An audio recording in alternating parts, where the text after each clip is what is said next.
Okay.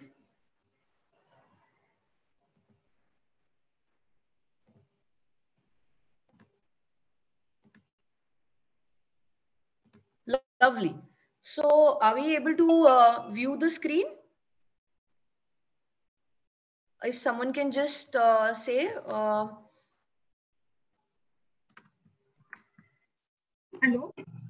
Hello. Yes. Are we able to view the screen? Yes, ma'am. Great. Lovely. So, good evening, everyone. Thank you so much for the welcome. And my name is Apurva Matkar Joshi.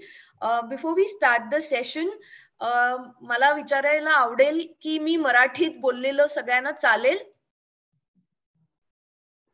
सगळे या call वरती मराठीत बोललेलं okay आहे, right? Superb. So I am taking that as a yes. Great. Lovely. Chat मध्ये उत्तर येत आहेत. येस मॅम, हो ma'am. Superb. So first of all आपल्याला स्क्रीन दिसत आहे. तर एक छोट्याशा गोष्टीवरून सुरुवात करणार आहे मी. हे दोन मित्र आहेत, रमेश आणि सुरेश. मी अज्युम करते की ती स्क्रीन दिसते तुम्हाला, कारण मला ऍक्च्युली आपला विंडो दिसतोय फक्त. सो हा, स्क्रीन नाही दिसत आहे. स्क्रीन नाही दिसत आहे. एक मिनिट.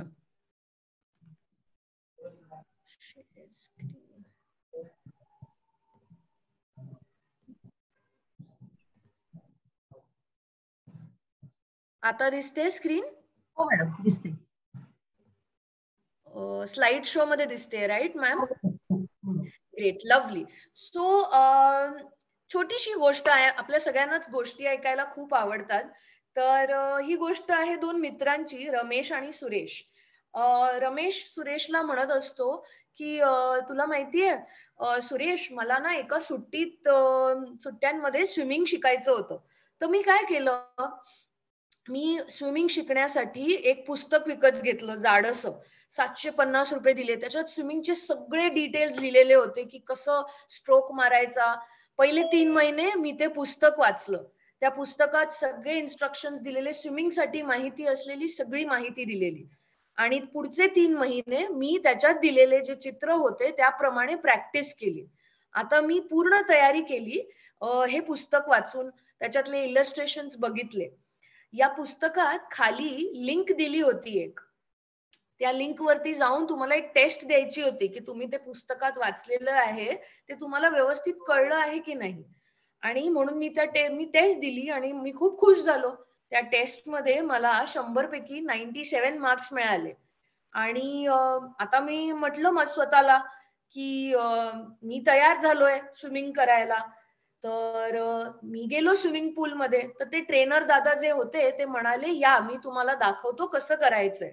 तर मी म्हणालो, नाही नाही, मला नाही लागणार तुमची मदत, कारण मी पूर्ण पुस्तक वाचून आलेलो आहे व्यवस्थित, आणि मी टेस्ट आणि परीक्षा पण देऊन आलेलो आहे. तर ते ट्रेनर दादा म्हणाले, ठीक आहे, तुम्हाला जसं वाटतं व्यवस्थित. आणि मी घेतली स्विमिंग पूल मध्ये उडी. पण उडी घेतल्यानंतर काय सांगू तुला सुरेश, मला सांगावंसच वाटत नाहीये. मी बुडलो आणि मला काही करताच आलं नाही. एवढं जे पुस्तकात मी वाचलेलं ते मला अप्लायच करता आलं नाही. अशाच पद्धतीत पुढे वळूया. ह्याच गोष्टीवरून शिकून की बऱ्याच वेळेला जे आपल्याकडे ज्ञान असतं त्यामुळे आपल्याला सगळ्या गोष्टी येतीलच, ज्याच्याबद्दल ज्ञान आहे हे नेसेसरी नाही आहे. आणि that's why knowledge is not skill. Knowledge plus 10,000 times action is skill. म्हणजेच ज्ञान असून नुसता फरक नसतो, तर ज्ञानाने जे आपण प्रॅक्टिस करतो किंवा जे ऍक्शन्स घेतो ते स्किल असतं. आणि अशाच पद्धतीने रमेश आणि सुरेश या टॉपिक कडे मूव्ह करतात की सुरेश रमेशला प्रश्न विचारतो की बघ बरं, मग असं झालं तुझ्या बरोबर, पण आता आपण कॉलेजमधून पास आउट झालेलो आहे, तुला काय वाटतं आपल्याला नोकरी मिळेल जे आपल्याला माहिती आहे त्याच्या बेसिस वरती? आणि हाच टॉपिक आज आपण बोलणार आहोत सगळे. जिथे आपण बोलणार आहोत की काय स्किल्स लागतात एक नोकरी मिळवायला. हे प्रेझेंटेशन तुम्हाला आणलेलं आहे ISDT कडून. आता तर सुरेश म्हणतो, बरं का तुला किंवा मला माहित नसेल की काय काय लागतं, काय स्किल्स असतात. आपण कोणाला तरी विचारूया. म्हणून सुरेश आणि रमेश येतात. नमस्कार. मी थोडंसं माझ्याबद्दल शेअर करणं इच्छिते की मी मागचे 10 वर्ष मी मुंबईत कामाला होते ह्युमन रिसोर्स डिपार्टमेंटमध्ये. वेगळ्या कंपनीमध्ये मी काम केलेलं आहे, जसं ICICI प्रुडेन्शियल, रिलायन्स आणि ऍक्सिस बँक. आणि या ठिकाणांमध्ये माझा मेन रोल वेगळ्या HR डिपार्टमेंट्स मध्ये होता. जसं कॉम्पन्सेशन आणि बेनिफिट मध्ये होता, टॅलेंट डेव्हलपमेंट मध्ये होता, टॅलेंट मॅनेजमेंट मध्ये होता आणि खूप खूप बराच काळ मी रिक्रुटमेंट म्हणजे हायरिंग मध्ये घालवलेला आहे, बँकांमध्ये आणि फायनान्शियल इन्स्टिट्यूशन्स मध्ये. आणि याच हेतूनी मी या इच्छेने आलेली आहे की मी जे मागच्या 10 वर्षात बघितलेलं आहे इंटरव्ह्यू घेताना आणि स्वतःचा सुद्धा जो एक्सपिरियन्स आहे इंटरव्ह्यू देतानाचा, तो मी तुम्हा सगळ्यांबरोबर शेअर करायला आलेली आहे. आणि पुन्हा एकदा थँक्यू सो मच मला शेअर करायची ही संधी दिलेली आहे. सो सुरेश आणि रमेश माझ्याकडे आले आणि त्यांनी मला विचारलं की नेमका लागतं तरी काय नोकरी मिळवायला आत्ताच्या काळात. तर 4 पॉइंट्स आपल्याला जे दिसत आहेत, जे आपण पुढचे 30 मिनिटं ज्यांच्यावरती डिस्कशन करणार आहोत, ते आहेत employability, attitude, curiosity and practical application, research आणि प्रिपरेशन. मी आधीच सॉरी म्हणते जर कुठला एखादा शब्द आहे जो मला मराठीत बोलता नाही आला तर I am so sorry for that. But please तुम्ही चॅट मध्ये लिहाल जिथे कुठे तुम्हाला वाटतं आहे की मी खूप जोरात बोलते किंवा मी हळू बोलते किंवा कुठला एखादा शब्द जर कळत नसला तर ते पण तुम्ही लिहू शकता. सो अशा प्रकारे आता आपण सुरू करूया की नेमका लागतं तरी काय एखादी नोकरी मिळवायला. सो आजचा टॉपिक जो आपला आहे तो आहे skills required to get a job. पण नेमका स्किल म्हणजे असतं तरी काय. आता जे आपण कोट वाचला, knowledge is not skill, knowledge plus 10,000 times action is equal to skill. Skill म्हणजे एखादी वस्तू व्यवस्थित करणं किंवा एखादी वस्तू इतक्यांदा तुम्ही करताय किंवा क्रिया इतक्यांदा तुम्ही करताय की तुम्ही त्यात एक्सपर्ट होऊन जाता. आता मला माहित नाही तुम्ही तो अक्षय कुमारचा चायना टाउन पिक्चर बघितला आहे की नाही. त्याच्यात त्यांनी मूवी मध्ये लास्ट मध्ये दाखवलंय की त्याला बटाटे कापायची इतकी सवय झालेली असते की तो तीच टॅक्टिक कराटे मध्ये पण वापरतो. म्हणजे त्यांनी ते इतक्यांदा केलेलं असतं की तो त्याच्यात एक्सपर्ट झालेला असतो. आणि स्किल्स मध्ये पण हीच अबिलिटी असते एखादी गोष्ट, स्किल म्हणजे हीच अबिलिटी असते एखादी गोष्ट अजून छान आणि अजून चांगलं over a period of time करायची पद्धत. सो एक छोटासा मी तुम्हाला शॉर्ट दाखवणार आहे ज्याच्यात आपल्याला कळेल की का नॉलेज आणि स्किल मध्ये डिफरन्सिएशन आहे. मी 1 मिनिट स्क्रीन शेअर करायला थांबवणार आहे, 1च मिनिट.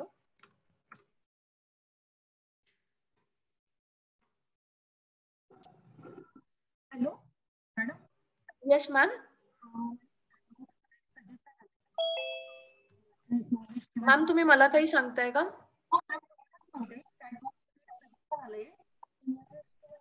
मॅम तुमचा आवाज थोडा ब्रेक होतोय, थोडं जोरात बोलाल.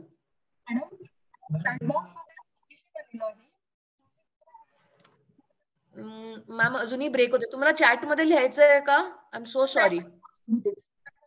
हा चॅट मध्ये लिहाल एकदा, मी वाचते.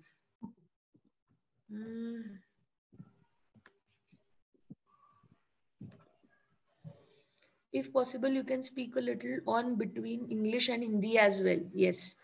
Chandni Chowk to China. Yes, that is the picture, not Chinatown. Sorry. Thank you so much, Arshad, for the reference. Lovely.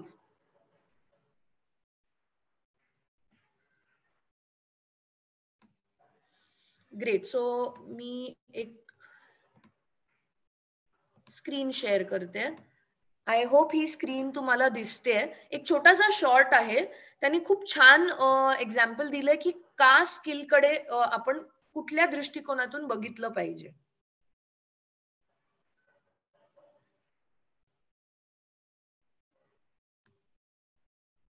तुम्हाला आवाज येतोय सगळ्यांना.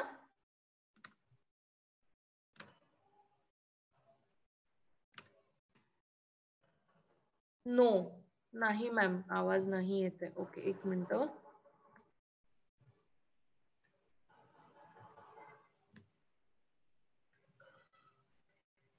अजूनही नाही येत आहे, नाहीच येत आहे. No madam. बर, ठीक आहे, हरकत नाही. बेसिक सारांश सांगते मी त्या शॉर्टचा. इट्स ओके, टेक्निकल ग्लिच आपण म्हणू शकतो. सो त्या व्हिडिओमध्ये ते जे तो जो युट्यूब कंटेंट क्रिएटर आहे ते हे म्हणतायत की आपण बऱ्याच वेळेला सगळे कॉलेजमधून जेव्हा पास आउट होतो तेव्हा जे आपल्याला शिकवलं जातं कॉलेजमध्ये त्या सगळ्याच गोष्टी आपण आपल्या जॉबमध्ये अप्लाय नाही करू शकत, किंवा बऱ्याच वेळेला असं होतं की बऱ्याचशा नव्या गोष्टी आपल्याला आपल्या जॉबमध्ये असतात जे शाळेत शिकवल्या जात नाही. फॉर एक्झाम्पल जर मला म्हणायचं असेल तर एक्सेल स्किल्स म्हणा, किंवा अशा काही गोष्टी ज्या खूप क्रुशियल असतात, क्रिटिकल असतात, आणि म्हणून नॉलेज आणि स्किल्स ना या दोन गोष्टींना वेगळं वेगळं बघण्याची खूप गरज आहे. सो अशा प्रकारे आता आपण ओके, अशा प्रकारे आपण आता समजलेलो आहोत की नॉलेज आणि स्किल या दोन वेगळ्या गोष्टी आहेत, आणि नुसतं नॉलेजच मिळवणं म्हणजे स्किल डेव्हलप करणं नाही आहे. तर स्किलसाठी तुम्हाला एक विशेष वेगळं लक्ष द्यावं लागतं स्वतःकडे. आता आपण जे 4 पॉइंट्स बघितले पहिल्या आधीच्या स्लाइड वरती, तिथून मूव्ह करून येऊया पहिल्या पॉइंट वरती, एम्प्लॉयबिलिटी. आता दरवर्षी आपल्या कंट्रीमध्ये, इंडियामध्ये जवळजवळ 13 मिलियन लोक ग्रॅज्युएट्स होतात, पोस्ट ग्रॅज्युएट्स होतात, एज्युकेशन मिळवलं जातं. पण या वर्ल्ड इकॉनॉमिक फोरमच्या स्टडीमध्ये असं बघितलेलं गेलेलं आहे की 4 पैकी 1 MBA, 5 इंजिनियर्स पैकी 1 इंजिनियर आणि 10 ग्रॅज्युएट्स पैकी 1 ग्रॅज्युएट एम्प्लॉयबल असतो. एम्प्लॉयबल म्हणजे ज्यांना हायर केलं जाऊ शकतं आणि ते जे काम करणार आहेत त्यांच्यासाठी पैसे दिले जाऊ शकतात. त्याचाच अर्थ असतो एम्प्लॉयबिलिटी. याचाच अर्थ इथे काय दिसतंय आपल्याला की प्रत्येक जण जो पास आउट होतो किंवा डिग्री घेतो किंवा शिक्षण मिळवतो त्या सगळ्यांना कॉर्पोरेट्स कन्सिडर नाही करत की ते एम्प्लॉयबल असतात. काही स्किल्स असतात ज्या अडिशनली तुम्ही अक्वायर केल्या पाहिजेत, ज्याच्या नंतर तुम्ही एम्प्लॉयबल होता. या स्लाइड मध्ये आपण बघू शकतो डोमेन मध्ये एम्प्लॉयबिलिटी पर्सेंटेज किती आहे. जर तुम्ही बघत असाल तर MCA आणि पॉलिटेक्निक या ह्याच्यात कमी आहे पर्सेंटेज. असं नाही, ह्याच्यात असं नाही म्हटलं गेलंय की ज्यांनी MCA केलंय त्याला आपण नोकरी नाही देऊ शकत. That is not what they are saying. They are saying की MCA केलेल्या व्यक्तीच्या करिक्युलम मध्ये मे बी तेवढे सगळे स्किल्स डेव्हलप नाही होत जे ऍक्च्युअल आताच्या काळात जॉब मार्केटमध्ये रिक्वायर्ड आहेत. सो आता रमेश आणि सुरेश बघून कन्फ्युज झालेत. आता नेमकी एम्प्लॉयबिलिटी स्किल्स म्हणजे असतात काय? तर कोण मला सांगेल तुमच्या मते एम्प्लॉयबिलिटी स्किल्स म्हणजे काय आहेत? चॅट बॉक्स मध्ये लिहू शकता का तुम्ही?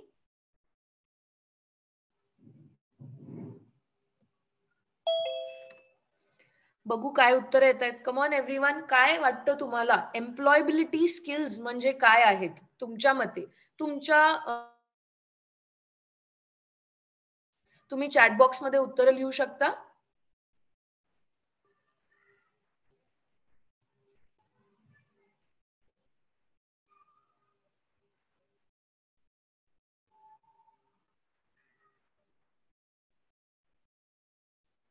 बर, मला असं वाटतं कोणीच उत्तर नाही देत आहे, त्यामुळे मग मी पुढे मूव्ह करते. हरकत नाही.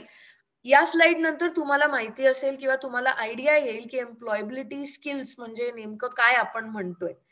सो रमेश सुरेशला म्हणतो एक्झॅक्टली काय एम्प्लॉयबिलिटी स्किल्स म्हणजे आहेत तरी काय? जर ते आपल्याला शाळेत खूप जास्त शिकवल्या नाही जात तर त्या मिळवायच्या तरी कशा, म्हणजे आपल्याला जॉब चांगला मिळेल. आणि म्हणून आपण मूव्ह ऑन करतो. तर मी रमेशला आणि सुरेशला सांगते की या आहेत एम्प्लॉयबिलिटी स्किल्स. आपण एकेका स्किल बद्दल बोलूया.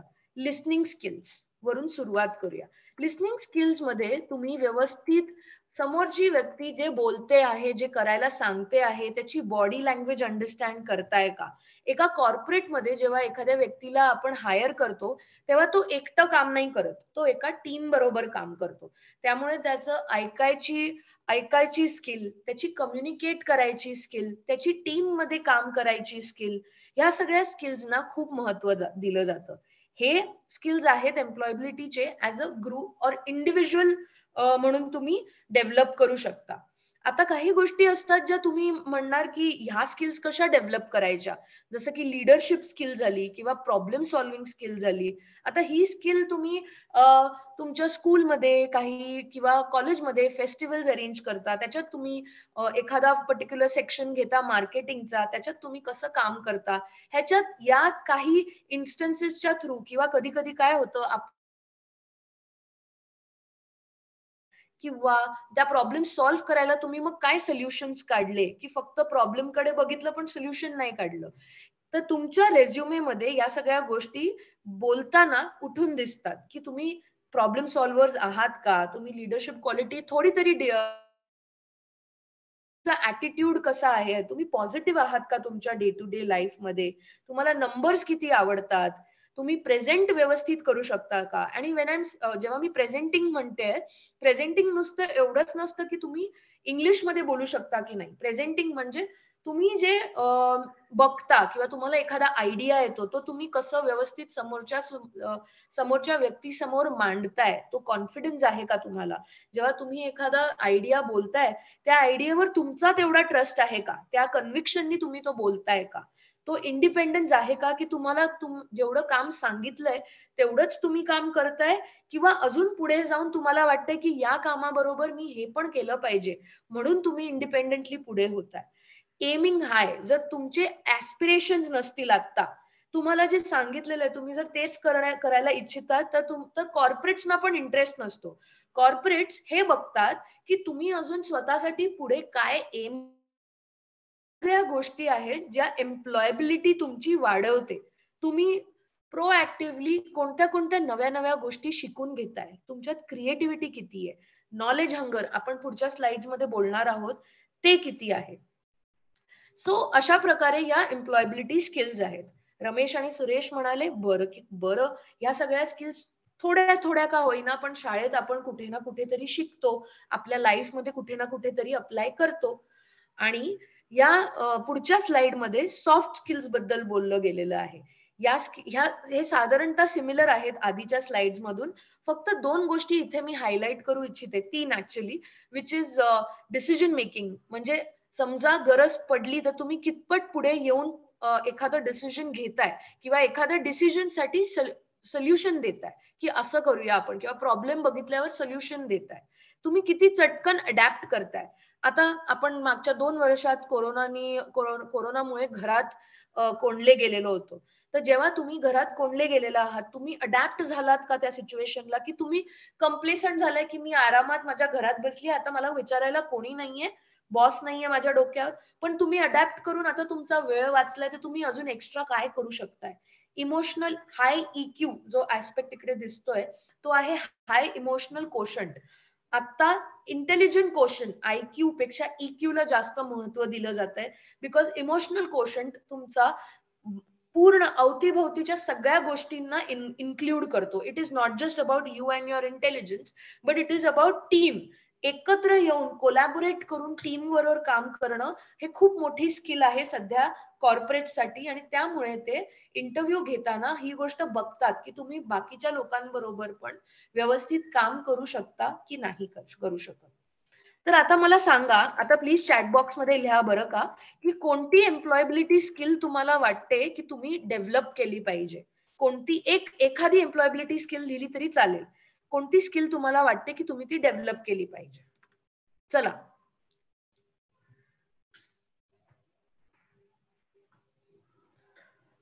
चला चला, अर्षद, वर्षा, गणेश, अजय, शशिकांत, कम्युनिकेशन स्किल्स लिहिलं आहे अर्षदनी. Great, all right. अजून कोणी काही लिहिणार आहे? कोणती स्किल असं तुम्हाला वाटतं एम्प्लॉयबिलिटी मधली जी तुम्हाला चांगली केली पाहिजे? आणि लेट मी टेल यू, इथे कम्युनिकेशन सुद्धा असं नाही आहे की इंग्लिश मध्ये बोलायचंय. कम्युनिकेशन म्हणजे तुम्हाला तुमचा पॉइंट किंवा मुद्दा व्यवस्थित रीतीने समोरच्या व्यक्ती समोर मांडता आला पाहिजे. ठीक आहे, चला. Thank you so much Arshad for sharing. आता आपण मूव्ह करूया. रमेश आणि सुरेशना कळलं की आता एम्प्लॉयबिलिटी स्किल्स काय आहेत. आता ते विचारतायत, ऍटिट्यूड दुसरा मुद्दा होता जो तुम्ही त्या पॉइंटर्स मध्ये लिहिलेला. ऍटिट्यूडचा का एवढा मोठा रोल आहे? कारण तुमचा ऍटिट्यूड कोणी डेव्हलप किंवा ट्रेन नाही करू शकत तुम्हाला ऍटिट्यूडमुळे. तुमचा ऍटिट्यूड हा खूप पर्सनल गोष्ट आहे. Attitude is very much internal. म्हणजे मी तो जसं ह्याच्यात लिहिलेलं आहे की attitude is a little thing that makes a big difference. जर तुमचा ऍटिट्यूड असा असेल की प्रॉब्लेम आल्या आल्या मी चिडतो किंवा प्रॉब्लेम आल्या आल्या मला त्रास होतो आणि तो मला सहन करता येत नाही, तर तो चॅलेंज आहे. कॉर्पोरेट्स बघतात की चॅलेंजेस आल्या आल्या एम्प्लॉईज कसं रिॲक्ट करतात. तुम्ही बॅकसीट घेता की तुम्हाला काही नाही करायचं आणि माझा मॅनेजर किंवा माझा लीडर सॉल्व्ह करून देईल ते मला, की तुम्ही फोरफ्रंटला येता आणि तुम्ही म्हणता की चला आपण डिस्कस करूया की हा प्रॉब्लेम कसा फेस करू शकतो. म्हणूनच म्हटलेलं आहे की most of the skills can be learned, but it is difficult to train the people on their personality and your personality depicts your attitude. Ramesh आणि सुरेश म्हणतात, बरं मॅडम, ऍटिट्यूड तर आम्हाला खूप पर्सनल असतो. पुढचा जो मुद्दा आहे तो आहे क्युरिओसिटी आणि प्रॅक्टिकल ऍप्लिकेशन. आता तुम्हाला वाटेल की ह्याच्यात काय एवढं म्हणजे बघण्यासारखं काय आहे, तर ही एक म्हण आहे की develop a passion for learning. If you do, you will never cease to गो.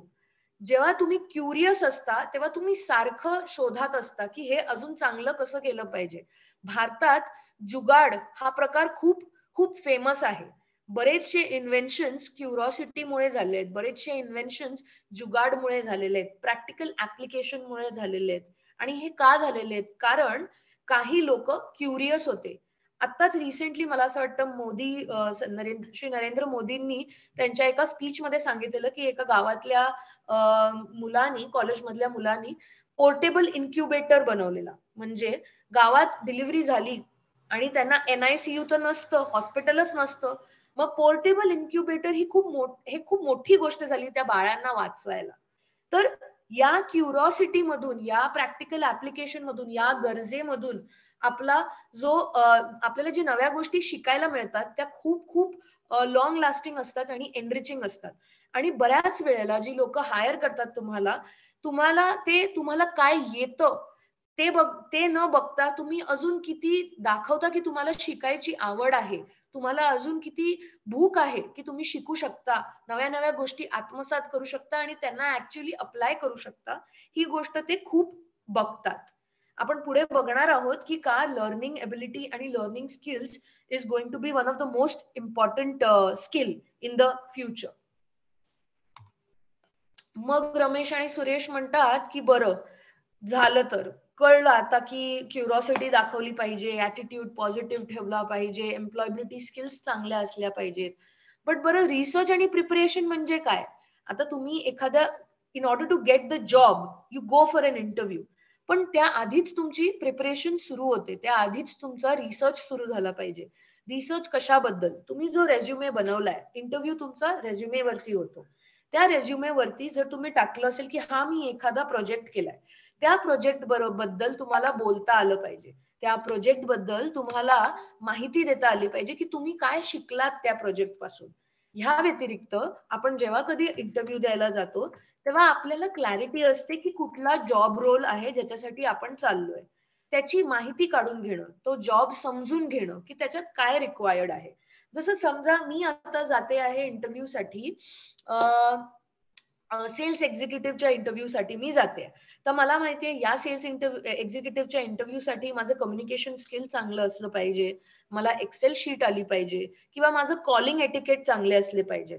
तर मी माझ्या रेझ्युमेच्या थ्रू जेव्हा मी बोलते आहे, मी शेअर करते आहे, मी हे सगळं त्यांना दाखवणार बोलता बोलता की मी हे कॉल्स केलेले आहेत कॉलेजमध्ये असताना, मी हे असं ट्राय केलेलं आहे, मला इथे हा एक्सपिरियन्स आहे. आणि म्हणून या ठिकाणी रिसर्च आणि प्रिपरेशन खूप इम्पॉर्टंट असतं. आपण एक छोटासा व्हिडिओ मी परत प्रयत्न करते, मला माहित नाही आवाज येईल की नाही, पण मी परत प्रयत्न करते तो दाखवायचा. तो खरंच खूप सुंदर व्हिडिओ आहे, अबाउट फाइंडिंग युअर पर्पज. एकच मिनिट.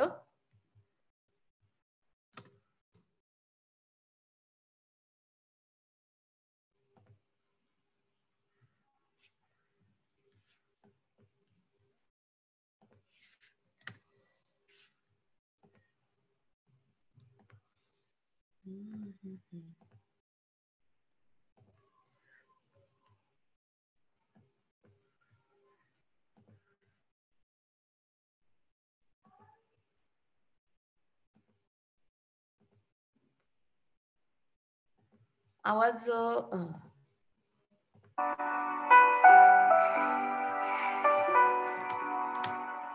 आता आवाज येतोय ना मॅम?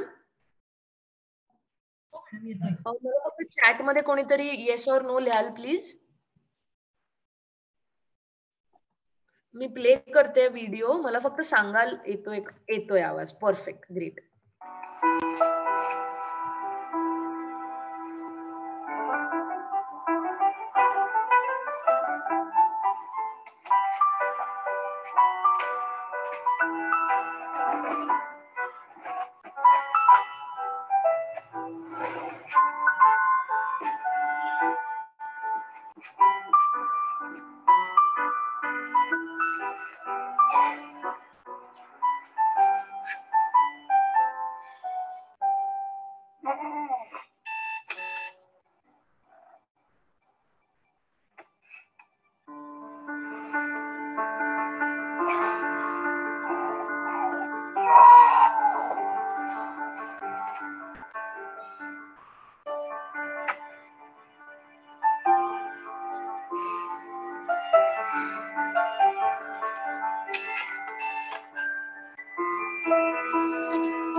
सो या व्हिडिओमध्ये आपल्याला दिसून येतं की एखादी गोष्ट जर आपण ठरवली तर ती स्किल अक्वायर करायला किंवा ती गोष्ट करायला आपल्याला प्रॅक्टिस करत राहावी लागते. आउटलायर या पुस्तकात मॅल्कॉम ग्लॅडवेल ऑथरनी खूप सुंदर लिहिलेलं आहे की तुम्हाला मिनिमम 10,000 तासाची ट्रेनिंग लागते to get expert with something. So practice करत राहणं, एखादी गोष्ट जर डिसाईड केली की ही स्किल आपल्याला हवी आहे, is a very important thing की सारखं प्रॅक्टिस करत राहिलं पाहिजे. आणि तिथेच आपला रिसर्च आणि प्रिपरेशन येतं की आपल्याला अंडरस्टँडिंग असली पाहिजे की आपल्याला काय त्या इंटरव्ह्यू मध्ये डिपिक्ट करायचंय, काय स्किल्स आपल्याला शोकेस करायचे आणि त्याप्रमाणे ते शोकेस झाले पाहिजेत तसं ठरवून. सो रमेश आणि सुरेश म्हणाले बरं का जॉब मिळवायला प्रिपरेशन तर केलीच पाहिजे, ती तर आहेच. आता आपण जे बघतोय स्लाइड वरती skills that will be requiring 3 years from now. आता आपण करंटली एका अशा जगात आहोत जो इव्हॉल्व्ह होतोय डे इन डे आउट. म्हणजे या दिवशी काहीतरी झालं, पुढच्या दिवशी दुसरं काहीतरी नवं आलेलं असतं. आणि त्यामुळे आत्ताचे स्किल्स लर्न करायला पण पटापट आले पाहिजेत, इझी असले पाहिजे, म्हणजे इझी टू पिकअप असले पाहिजेत. त्यासाठी आपल्याला स्वतःला फ्लेक्सिबल ठेवणं, अडॅप्टेबल ठेवणं खूप गरजेचं आहे. आणि म्हणूनच या स्लाइड मध्ये तुम्ही बघाल तर active learning and learning strategies हे खूप इम्पॉर्टंट स्किल आहे after analytical thinking and innovation. Innovation म्हणजे तुम्ही किती अप्लाय करू शकताय तुम्ही ज्या शिकलेल्या गोष्टी आहेत. आणि लर्निंगला केवढा इम्पॉर्टन्स दिलेला आहे, बिकॉज लर्निंग ऍटिट्यूड ठेवणं हा कुठलंही कॉर्पोरेट तुम्हाला शिकवू नाही शकत. ते तुमच्यात असलं पाहिजे. आणि जर ते तुमच्यात असलं आणि तुम्ही ते इंटरव्ह्यू मध्ये दाखवलं तर तुम्हाला पिकअप करायला त्यांना जास्त वेळ नाही लागत. ज्ञानाची भूक जे आपण म्हणतो ते आपण स्वतःमध्ये कायम असावी. असं असं म्हणतात. सो हे काही स्किल्स आहेत, मी तुम्हाला वाचायला म्हणून ठेवेन. मी सगळे पॉइंट्स बोलणार नाही, पण यात इम्पॉर्टंट गोष्ट जी दिसते आपल्याला ती आहे ऍक्टिव्ह लर्निंग आणि लर्निंग स्ट्रॅटेजीज आणि technology use, monitoring and control. टेक्नॉलॉजीचा यूज आत्ताच्या काळात एक्सेल शीट येत नाही किंवा फोनवरती काम मॅनेज कसं करायचं असतात या गोष्टी, म्हणजे ह्या बेसिक गोष्टी आहेत ज्या आल्याच पाहिजे. तर ह्या स्किल्स खूप इम्पॉर्टंट आहेत आणि तुम्ही या इन्शुअर केला पाहिजे की तुम्ही तुमचं काम आणि तुमचं शिक्षण जे आहे ते त्याच पद्धतीत असलं पाहिजे की या स्किल्स तुमच्या अजून चांगल्या चांगल्या आणि चांगल्या होत जाणार. आता एखादी स्किल आपण घेतली आहे, पण ते एन्शुअर कसं करायचं की ती स्किल चांगली चांगली चांगली होत चालली आहे, ती एन्शुअर करायची by reskilling and upskilling. Narendra मोदीजींनी त्यांच्या एका कोरोनाच्याच काळातलं एका स्पीच मध्ये त्यांनी सांगितलं ते स्किल रिस्किल आणि अपस्किल करू शकतात स्वतःला. आता रिस्किल आणि अपस्किलचं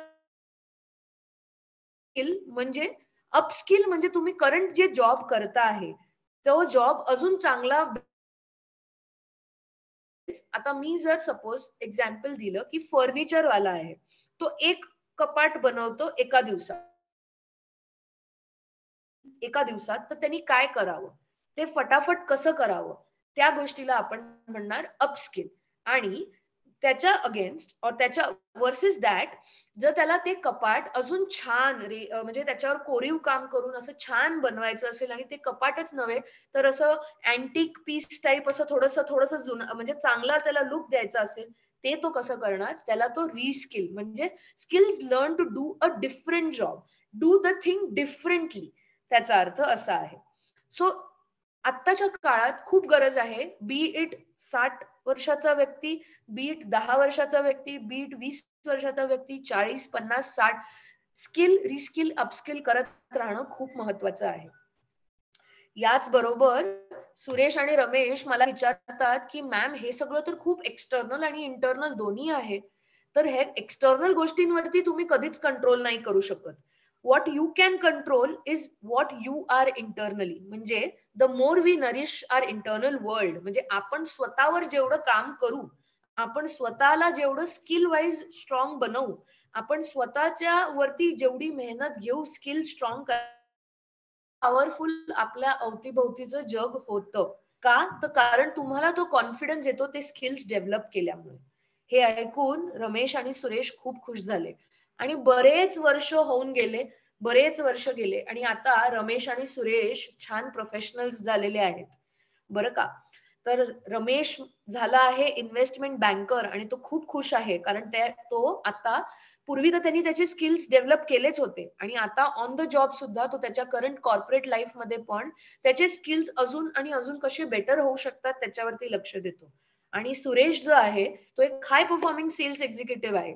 त्यांनी खूप छान त्याचा calling setup, call centres, leads, cold calls, hot calls सगळं छान मॅनेज केलंय आणि is performing really well for himself.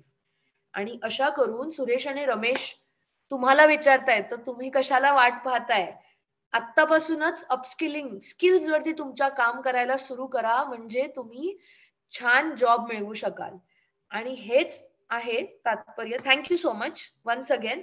Skills वरती सारखं काम करत राहणं हा नियम आहे to stay evergreen when it comes to get being hot in the job market. तुम्ही जेवढे तुमचे स्किल्स डेव्हलप करत राहणार तेवढ्या छान छान अपॉर्च्युनिटीज तुमच्याकडे येणार. आणि that is what you will require. You don't just require one skill, you need to skill, reskill and upskill to get the required job. Thank you so much. As I said, ISDT कडून आणलेला programme आहे हा आणि आम्ही momentum, आम्ही LinkedIn आणि YouTube वरती पण आहोत. Thank you so much.